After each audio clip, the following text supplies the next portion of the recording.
Bismillahirrahmanirrahim. Assalamualaikum warahmatullahi wabarakatuh. Alhamdulillah wassalatu wassalamu ala rasulillah Sayyidina wa maulana Muhammad ibn Abdullah wa ala alihi wa sahbihi wa man tabi'ahu wa mawalah. Bapak-bapak, ibu-ibu yang dimuliakan Allah subhanahu wa ta'ala, Allah punya beberapa janji dalam Al-Quran yang terkait dengan yang kita kaji malam ini, masalah takut di dalam hati manusia. Wa may yattaqillah, siapa yang takut kepada Allah, yaj'al lahu makhraja, Allah berikan dia makhraj, jalan keluar. Yang dimaksud jalan keluar ini apa? Orang kalau dia ditimpa masalah, dia mutar, tak tahu kemana jalan keluar, terus seperti orang nyasar sesat, tak dapat pangkal jalan, tak berhenti. Dan yang tahu itu orang yang pernah mengalami masalah itu, depresi, stres, naik tekanan jantung, gula darah, macam-macam. Itu semua berawal dari masalah yang tak nampak jalan keluarnya. Allah berjanji, wa may yattaqillah, siapa yang takut kepada Allah, yaj'al lahu makhraja, maka Allah beri dia jalan keluar. Kalau tak nampak jalan keluar, pikiran terus berputar, mata tak mau tidur. Orang yang tak mau tidur sudah kena satu daftar, insomnia. Salat isya tadi imam kita membaca, yang dibaca ayat yang Ustaz ceramahkan tadi tentang Musa, tentang hati takut. Sejuk hati kita, seperti pasir kering disiramkan air, maka tanah yang kering ketika disiram air tumbuh lumut, tumbuh taman, ada kehidupan baru. Yang tampaknya tadi kering, kerontang, mati, begitu datang air, menetes, 2 tetes, 3 tetes, muncul lumut, muncul hijau, ada kehidupan yang baru. Begitulah hati kalau disirami dengan Al-Quran, disirami dengan salat sunat, disirami dengan zikir, maka dia akan mendatangkan kesejukan, ketenangan yang baru. Yang mendatangkan itu siapa? Walladzi anzala sakinata, dia yang menurunkan sakinah fi qulubil mu'minin, ke dalam hati orang yang beriman. Satu-satunya jalan melapangkan hati adalah kembali ke jalan Allah. Wa may yattaqillah, siapa yang takut kepada Allah, yaj'al lahu makhraja. Cukupkah hanya itu saja? Tidak. Wa yarzuquhu min haitsu la yahtasib, Allah beri dia rezeki dari jalan yang tidak disangka-sangka. Dari mana jalannya? Allah mau kasih. Ketika Maryam kehilangan ayahnya Imran, meninggal, lalu orang menyangka ini anak yatim tak akan makan, karena tukang kasih makan sudah lama mati. Yang ngasih makan ayah, sekarang yang ngasih makan, yang cari makan mati. Yang mencari makan mati. Orang menyangka dia akan susah, orang lupa ada yang memberi makan yang tak pernah mati. Yang mencari makan mati tak masalah, tapi yang memberi makan tak pernah mati, siapa dia? Ar-Razzaq, yang maha memberi rezeki. Subhanallah, Masya Allah. Kullama daqala alaiha Zakaria al-mihrab, setiap kali Zakaria masuk ke dalam mihrab, wajada indaha rizqa, banyak makanan-makanan, buah-buahan. Siapa yang ngantar ini? Ayahmu sudah meninggal, emakmu susah, siapa yang ngantar makanan? Apa jawab Maryam? Innallaha yarzuqu man yasha, kalau Allah mau memberi, maka dia beri siapa yang dia kehendaki, bi ghairi hisab, tanpa bisa diduga. Siapa ada menyangka. Allah berjanji, ini janji Allah, Maryam sudah mendapatkannya. Lalu kemudian itu pula yang terjadi pada Musa alaihissalam di tengah gurun pasir tandus kering. Kalau bapak ibu naik bis dari Kairo melewati gurun pasir dataran Sinai, sejauh mata memandang kering, fata morgana, nampak dari jauh macam kolam air. Begitu didekati rupanya pasir, nampak anak-anak onta lari kepanasan, nampaklah batang-batang korma yang kering berdebu. Tak ada makanan, tapi Allah berjanji, walaupun yang takut itu bukan Bani Israel tak takut sama Allah, pemimpinnya takut, maka Allah tetap turunkan. Apa kata Allah? Wa dhallalna alaihimul ghamama, kami naungi mereka dengan ghamam, awan hitam, sehingga cahaya matahari tak tembus sampai ke bawah. Panas di atas, sejuk di bawah. Wa anzalna alaihimul manna wassalwa, kami turunkan makanan manna dan salwa. Sampai pada puncak ketakutan di hadapan Laut Merah, di belakang pasukan Fir'aun, maju ke depan mati konyol, mundur ke belakang mati dibunuh oleh tentara pasukan Fir'aun. Apa kata sahabat Musa? Wa qala ashabu Musa, berkatalah sahabat-sahabat Musa Bani Israel, inna lamudrakun, inna lamudrakun, mati kita Musa, kena kita sekali ini, habis kita, akan disembelih oleh Fir'aun. Inna lamudrakun. Apa kata Musa? Kalla, kalla, sekali-kali tidak.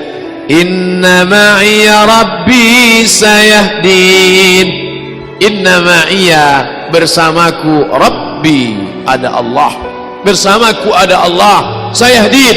Tahukah Musa bahawa laut itu akan terbelah? Tak tahu. Seandainya dia sudah tahu duluan, tak ada yang aneh, orang sudah tahu duluan. Musa dengan penuh keyakinannya mengatakan, kalla, sekali-kali tidak. Inna ma'iya, bersamaku, Rabbi, Tuhan, sayahdin, dia akan menunjukkan jalan. Tengok saja. Allah katakan, idrib bi'asakal bahar, pukulkan tongkatmu itu. Famfalaqa, maka terbentanglah jalan, terbelah di antara dua laut, di antara yang terbentang jalan, kataudil azim, seperti dinding bukit yang kokoh. Jadi bukan dia berjalan di atas air macam orang main ski air. Daratan itu nampak terbelah ke bawah, lalu air itu di sebelah kiri kanannya, kataudil azim, seperti tembok bukit yang kokoh. Lewatlah Nabi Musa alaihissalam. Sesungguhnya kisah-kisah itu diceritakan Allah, bahwa kita pun mungkin mengalami hal yang sama, seperti yang dialami Maryam, seperti yang dialami Asiyah, seperti yang dialami Musa, seperti yang dialami Isa, seperti yang dialami Muhammad sallallahu alaihi wasallam.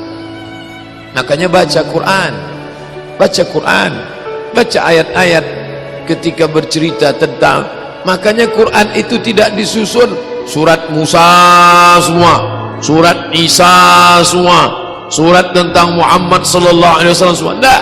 Ketika kita baca Al-Baqarah, ketemu dengan cerita Musa, ketemu dengan cerita Bani Israel, ketemu dengan cerita Muhammad sallallahu alaihi wasallam. Baca Quran satu halaman, 1000 makna terkandung di dalamnya.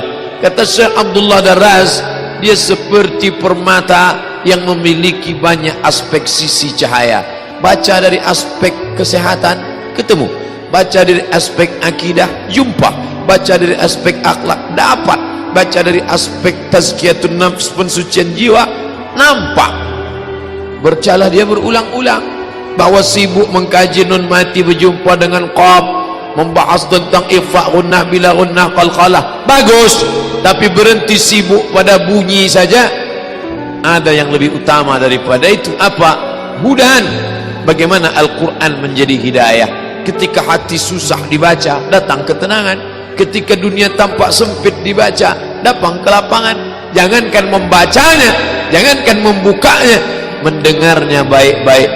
wa idza quri'al Qur'an, kalau Quran dibacakan, fastami'u lahu, dengar baik-baik, wa ansitu, diam, la'allakum turhamun, turunlah rahmat, turun ketenangan ke dalam hati. Tidak ada yang dapat menenangkan yang bersifat batin kecuali yang batin juga.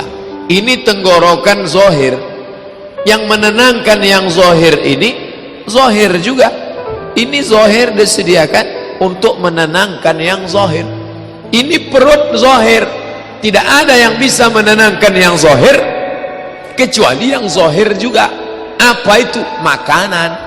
Tapi yang batin mau ditenangkan dengan yang zahir nggak ketemu, simpangnya lain. Zahir tenangkan dengan zahir, batin tenangkan dengan batin. Banyak orang sekarang salah, datang orang mau minta, Pak makan Pak, belum makan, suruh berzikir, ya mana bisa. Orang minta makan ya kasih nasi bungkus, menenangkan ususnya dengan makanan. Setelah dia kenyang baru suruh dia berzikir. Udah kenyang, udah coba zikir, subhanallah subhanallah subhanallah. Gimana? Tenang, tenang Pak. Tenangnya di mana? Di sini Pak. Yang batin tenangkan dengan yang batin. Sekarang orang stres, dibawa jalan-jalan ke Danau Maninjau, stres, galau, dibawa ke danau. Orang yang hatinya tenang nengok danau, subhanallah, ma khalaqta hadza batila, tidaklah yang kau ciptakan ini sia-sia. Dia sedang stres, dibawa nengok danau. Apa yang kau lihat? Rasanya aku mau terjun aja ke dalam. Tak bisa. Menenangkan yang batin itu, bawa dia ke masjid, suruh dia berzikir, bawa dia sholat. Setelah hatinya tenang, baru nampaknya luas ternyata dunia ini ya. Tadi pandanganku udah sejengkal aja udah rasanya. Banyak orang sekarang salah menyikapi yang zahir dengan yang batin. Bapak Ibu yang dimuliakan Allah Subhanahu wa taala, beruntungnya bapak-bapak yang punya anak-anak yang sudah menenangkan diri dari sejak muda belia. Bertuahnya pula anak-anak yang punya bapak ibu yang menenangkan dia dengan kalimah-kalimah tauhid, dengan tasbih, tahmid dan takbir, dengan membawa dia ke masjid, kembali kepada jalan Allah Subhanahu wa taala. Kalau makin banyak ngaji, hati makin tenang, lanjutkan. Kalau makin banyak baca Quran, hati tenang, teruskan. Kalau sudah belajar dengan guru, hati menjadi baik, teruskan. Tapi kalau hanya menjadi garang, menjadi makin brutal, menjadi orang yang melawan, maka kita sedang bersangka-sangka berbuat baik, padahal kita sedang dipermainkan setan. Wa yahsabuna annahum yuhsinuna sun'a, mereka menyangka sedang berbuat baik, padahal mereka sedang dipermainkan. Nauzubillah. Islam mendatangkan ketenangan batin. Kalau sudah tenang, barulah bisa mencari nafkah dengan baik. Keluar dari masjid, waktu masuk tadi ke dalam mau cari ketenangan, Allahumma aftah li abwaaba rahmatik, curahkan rahmatmu supaya hatiku tenang, curahkan rahmatmu supaya otakku tenang, curahkan rahmatmu supaya batinku tenang. Setelah dapat rahmat Allah, keluar ke masjid, Allahumma aftah li abwaaba fadlik, bukakan pintu rezeki. Hanya orang yang tenang yang bisa mencari rezeki. Kalau hatinya tak tenang, duduk dia di ruko, duduk di toko, orang ngasih 50.000, baliknya 250.000, rugi. Orang nyerahkan cincin besi, dibalikkannya cincin emas, rugi. Orang ini untuk pupuk, disiramkannya racun, rondap disiramkannya ke tanaman, habis. Kenapa? Hati tak tenang. Tenangkan dulu di rumah Allah, baru kau pulang ke rumahmu. Sekarang orang terbalik, mencari ketenangan di rumahnya sendiri. Ia tak jumpa ketenangan itu, ada di dalam Baitullah. Oleh sebab itu Bapak Ibu, tengoklah kita di masjid ini. Berapa lama sudah kita datang ke masjid ini? masjid ni tak siap-siap, tapi hati kita tenang. Itu menunjukkan ketenangan ada di kita kan. Allah masuk kita ke hotel mewah, megah, cantik, rapi, tapi hati kita tak tenang. Tengok sini rok pendek, tengok sana baju pendek, hati kita tak tenang, kacau, galau. Bapaknya tenang, ibu pula tak tenang. Maka kembali ke jalan Allah Subhanahu wa ta'ala. Itulah kaji kita malam ini. Apa kesimpulannya? Bapak ibu simpulkanlah sendiri. Kalau tenang bisa menyimpulkan insyaAllah. Kalau tak tenang, tak dapat kesimpulan, berarti belum tenang. Terima kasih atas segala perhatian. Mohon maaf atas segala kesilapan. Ada hal yang ingin ditanyakan, baik langsung maupun tak langsung, saya akan bahas dalam tanya jawab. Terima kasih. Wassalamualaikum warahmatullahi wabarakatuh.